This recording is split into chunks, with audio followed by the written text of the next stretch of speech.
हाँ बच्चों, K. N.. Maurya classes में आप लोगों का स्वागत है। आज हम लोग क्लास 11th की इस वीडियो में ब्रायोफाइटा शुरू किया गया था, जिसमें स्ट्रक्चर पढ़ लिया गया था। अब आज उसका क्लासिफिकेशन ऑफ ब्रायोफाइटा का वर्गीकरण पढ़ा जाएगा। बच्चों, अंतर्राष्ट्रीय international code of botanical nomenclature के अनुसार 1956 में ब्रायोफाइटा को 3 वर्गों में विभाजित किया गया है। पहला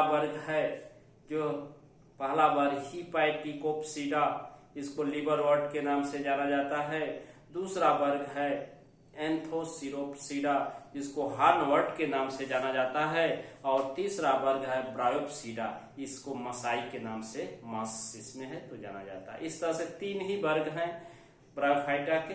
आइए सबसे पहला वर्ग हम लोग शुरू करते हैं। तो ICBN international code of botanical nomenclature के अनुसार 1956 में ब्रायोफाइटा को 3 वर्गों में बांटा गया। 1956 में ब्रायोफाइटा को 3, जिसमें सबसे पहला वर्ग है, ये वर्ग आपका क्लास जो है, पहला क्लास ये है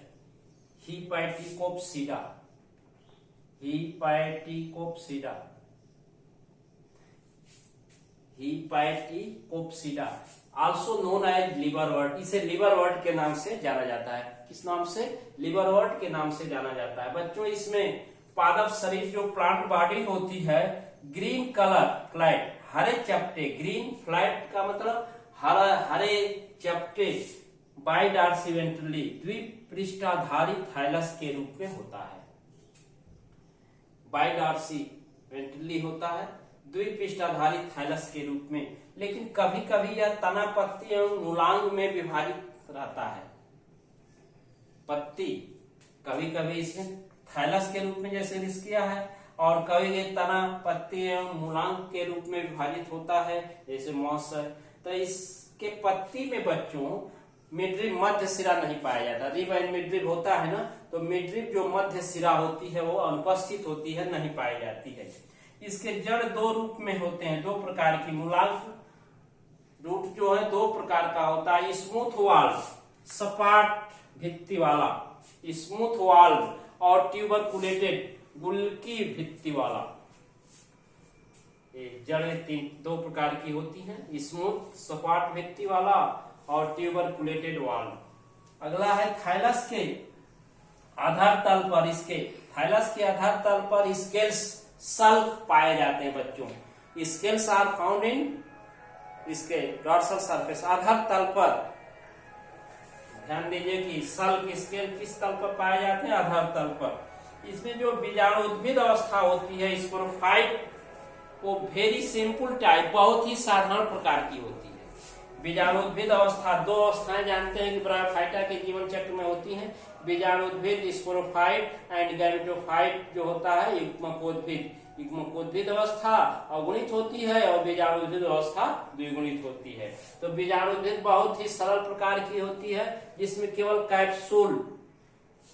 कैप्सूल संपुटिका होता है, जैसे रिस्किया में केवल क्या होता है? संपुटिका। और कभी कभी यह फूट, सीटा एंड कैप्सूल में भिन्नित होता है, जैसे मॉस। कभी कभी फूट, पात, सीटा और संपुटिका कैप्सूल में विभाजित होता है।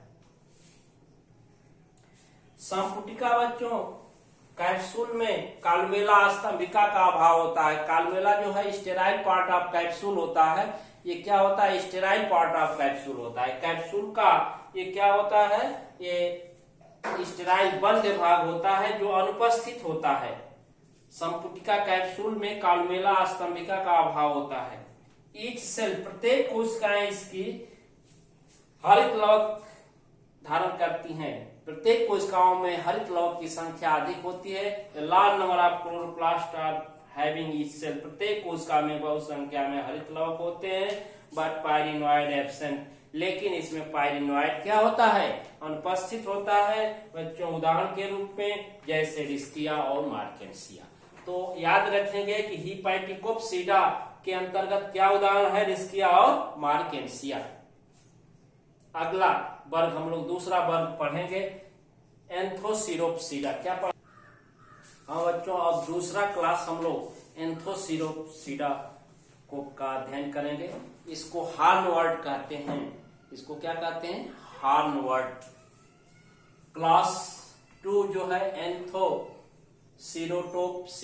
एंथोसिरोटोप्सिडा है बच्चों। दी क्लास प्लांट आर कॉल्ड हार्नवर्ड। इस वर्ग के पौधों को हार्नवर्ड भी कहते हैं। इस वर्ग के पौधों को क्या कहते हैं? हार्नवर्ड के नाम से जाना जाता है। इसमें प्लांट बॉडी, पादप शरीर इनका जो है ग्रीन, हरे, फ्लैट, चपटे, डार्सी वेंट्रल माने द्विपृष्ठाधारी थाइलस होता है। इसका पादप शरीर हरे, चपटे, द्विपृष्ठाधारी पादप शरीर का क्या होता है? थाइलस सुकाय होता है। इनका मूलांग only smooth wall scale absent. इसमें केवल सपाट भित्ति स्मूथ वॉल होती है। उसमें ट्यूबरकुलेटेड वॉल भी थी हिपैटिकोप्सिडा में, लेकिन एंथोसिरोप्सिडा में मूलांग ओनली स्मूथ वॉल, केवल सपाट भित्ति वाला होता है। और एक उसमें स्केल प्रेजेंट थे। इसमें स्केल सल्क जो है अनुपस्थित होते हैं। इसका स्पोरोफाइट बीजाणुउद्भिद बच्चों having foot and long cylindrical capsule. इसका बीजाणुउद्भिद जो है क्या रखती है? फुट, पाद और लंबा बेलनाकार कैप्सूल, संपुटिका। अर्थात इसके स्पोरोफाइट मुख्य रूप से 2 ही भागों में बटा होता है। एक फुट, पाद और दूसरा जो है लंबा बेलनाकार जो है कैप्सूल, संपुटिका होता है। संपुटिका में बाहर की तरफ श्रिंग हॉर्न लाइक स्ट्रक्चर निकला होता है। हॉर्न श्रिंग जैसी संरचना निकली होती है बाहर की तरफ, इसीलिए बच्चों इसको हार्नवर्ड कहते हैं। इसको हार्नवर्ड क्या कहते हैं? इन पौधों की संपुटिका के बाहर तरफ श्रिंग हॉर्न जैसी संरचना निकली होती है, इसीलिए इसको हार्नवर्ड के नाम से जानते हैं। दूसरा, संपुटिका के आधार पर मेरिस्मेटिक टिश्यू या एपिकल मेरिस्मेटिक टिश्यू से सद विभज्योत ऊतक होने के कारण या विभज्योत ऊतक कह लीजिए होने के कारण इनकी वृद्धि जो होती है असीमित होती है, असीमित वृद्धि होती है। इसके कैप्सूल हैविंग, इसके संपुटिका में कालुमेला जो है संपुटिका में स्तंभिका पाई जाती है। कैप्सूल हैविंग कालुमेला, संपुटिका में स्तंभिका क्या होती है? पाई जाती है। उसमें स्तंभिका नहीं पाई जाती थी।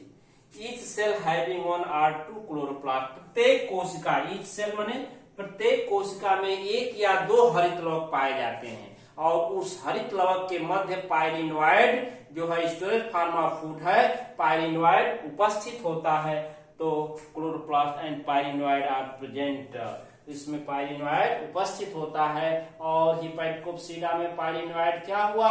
अनुपस्थित था, एब्सेंट था। उदाहरण के रूप में एग्जाम्पल जो है एंथोसिरोस एंड नोटोथाइलस। एंथोसिरोस और नोटोथाइलस 2 उदाहरण हैं। अब तीसरा वर्ग हम लोग पढ़ेंगे जो है ब्रायोप्सिडा। क्या पढ़ा जाएगा बच्चों? ब्रायोप्सिडा। हाँ बच्चों, तीसरा जो क्लास है, 3rd क्लास है, वो ब्रायोप्सिडा है। क्या है? ब्रायोप्सिडा। इस वर्ग के पौधों को मास कहते हैं। क्या कहते हैं? Moss. This class plant known as moss. इस वर्ग के पौधों को क्या कहते हैं? मास। इन दिस क्लास, इस वर्ग में, इन दिस क्लास माने इस वर्ग में गैमेटोफाइट डिवाइड इन 2 पार्ट। युग्मकोद्भिद, गैमेटोफाइट माने युग्मकोद्भिद अवस्था 2 भागों में बटी होती है। And sporophyte divide 3 part. और बीजाणुद्भिद अवस्था 3 भाग में। याद रखिएगा कि इस ब्रायोप्सिडा में युग्मकोद्भिद अवस्था 2 भागों में और बीजाणुद्भिद अवस्था 3 भागों में। गैमेटोफाइट 2 पार्ट में डिवाइड होती है और स्पोरोफाइट 3 पार्ट में। चलिए, गैमेटोफाइट जनरेशन युग्मकोद्भिद प्रावस्था को देख रहे हैं। इसमें सबसे पहला भाग प्रोटोनिमा है। क्या है? प्रोटोनिमा। ये this is primary green filamentous structure. यह जो है प्रोटोनिमा प्राथमिक हरे तंतुमय संरचना होती है। यह प्राथमिक हरी तंतुमय संरचना होती है जो स्पोर के अंकुरण से बनती है, which form by the germination of spore, जो बीजाणु के अंकुरण से बनती है। स्पोर माने बीजाणु के अंकुरण से बनती है। तो युग्मकोद्भिद की पहली प्रावस्था जो है प्रोटोनिमा है। यह प्राथमिक संरचना है, यह हरे तंतुमय रंग की होती है जो बीजाणु के अंकुरण से बनती है। दूसरा है गैमेटोफोर युग्मकधर। यह जो है युग्मकधर तना, पत्ती तथा जड़ में भी बटा रहता है। युग्मकधर क्या है? तना, पत्ती और जड़। लेकिन इसकी जो रूट मूलांक जड़ होती है, root of multicellular branch, root जड़ क्या होती है? बहुकोश की। मल्टीसेलुलर माने बहुकोश की, ब्रांच माने शाखित, कई शाखाओं में बटी रहती है। Having oblique septa. Having oblique septa का मतलब उसमें तिरछे पट्ट होते हैं। ऑब्लिक सेप्टा मीन्स तिरछे पट्ट पाए जाते हैं, अर्थात जड़ें बहुकोश की, शाखित और ऑब्लिक सेप्टा धारण करती है, तिरछे पट्ट रखती हैं। अब दूसरा जो है स्पोरोफाइट बीजाणुद्भिद प्रावस्था है। यह 3 भागों में बटा होता है। बीजाणुद्भिद प्रावस्था कितने भागों में? 3 भागों में बटा होता है। पहला फुट पाद, दूसरा सीटा और तीसरा कैप्सूल संपुटिका। पाद, सीटा और संपुटिका 3 भागों में स्पष्ट रूप से बटा होता है। इसका जो कैप्सूल हैविंग अनलिमिटेड ग्रोथ, इसका जो संपुटिका होती है इसकी असीमित वृद्धि होती है बच्चों। क्या होती है? असीमित वृद्धि। इसका उदाहरण है मांस और फ्यूनेरिया। मांस और या फ्यूनेरिया उसी को कहते हैं, मांस और फ्यूनेरिया। इस तरह से बच्चों हम लोग क्लासिफिकेशन ऑफ ब्रायोफाइटा में 3 वर्ग, लीवरवर्ट, हार्नवर्ट और ब्रायोप्सिडा, ठीक है ना। हिपैटकोप्सिडा, एंथ्रोप्सिडा और ब्रायोप्सिडा 3 वर्गों और लक्षण और उदाहरण उसके पढ़े। वीडियो को पूर्ण रूप से आप देखेंगे, शेयर करेंगे और नोट तैयार करेंगे और सब्सक्राइब करेंगे जो नए बच्चे हैं। Thank you.